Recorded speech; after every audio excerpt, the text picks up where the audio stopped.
ढोल ताशांचा गजर, आमदार विजयकुमार देशमुख आणि आमदार देवेंद्र कोटे यांची एकत्र प्रमुख उपस्थिती आणि जागोजागी नागरिकांनी औक्षण पुष्पवृष्टी करत उमेदवाराचे केलेले स्वागत अशा उत्साही वातावरणात प्रभाग क्रमांक 7 मधील भारतीय जनता पार्टीच्या पदयात्रेत बुधवारी हजारोंची गर्दी उसळली।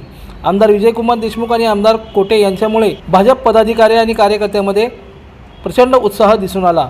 चौथरा पुणे नाका मंडळ गणपती बाप्पाच्या मूर्तीचे तसेच धर्मवीर संभाजी महाराज यांच्या मूर्तीचे पूजनाने पदयात्रेस प्रारंभ झाला।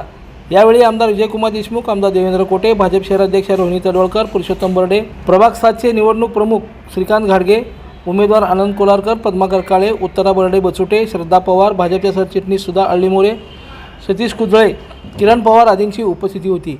यावेळी आमदार देवेंद्र कोटे म्हणाले की प्रभाग 7 मध्ये आमदार विजयकुमार देशमुख आणि मी स्वतः, ज्येष्ठ नेते पुरुषोत्तम बर्डे, पद्माकर काळे आणि प्रभागात राहणारे सर्व नागरिक दिग्गज एकत्र आलो आहोत। प्रभाग क्रमांक 7 मध्ये निघालेली ही भव्य पदयात्रा प्रभागातील भाजपच्या विजयाची नांदी आहे। 2012 सालापासून 10 वर्षे या प्रभागात मला नागरिकांनी सेवा करण्याची संधी दिली आहे। याच जोरावर मी प्रभागासह शहराचा विविध ठिकाणी विकास करू शकलो। प्रभाग क्रमांक 7 हे माझे कुटुंब आहे। नगरसेवक असताना या प्रभागासाठी भरघोस निधी आणण्यासाठी मी प्रयत्न केले।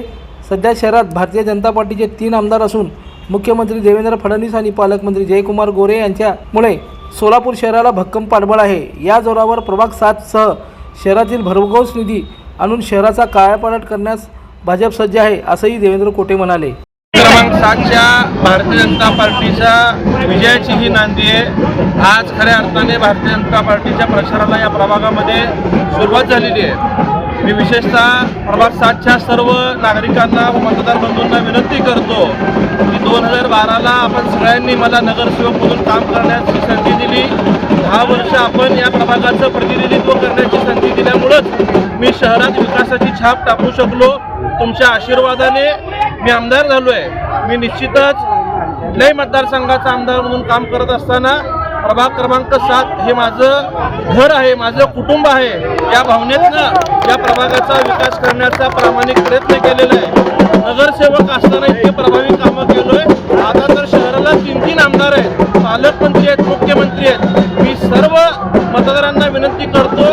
हजारोंच्या गर्दीत जुना पुणे नाका येथे सुरुवात झालेली ही पदयात्रा हंडे प्लॉट, अवंतीनगर, रो हाऊस, भाग 1, भाग 2, थोबडेनगर, निराळे वस्ती, जुनी पोलीस लाईन, दूध पंढरी परिसर मार्गे राघवेंद्र मठ येथे विसर्जित झाली।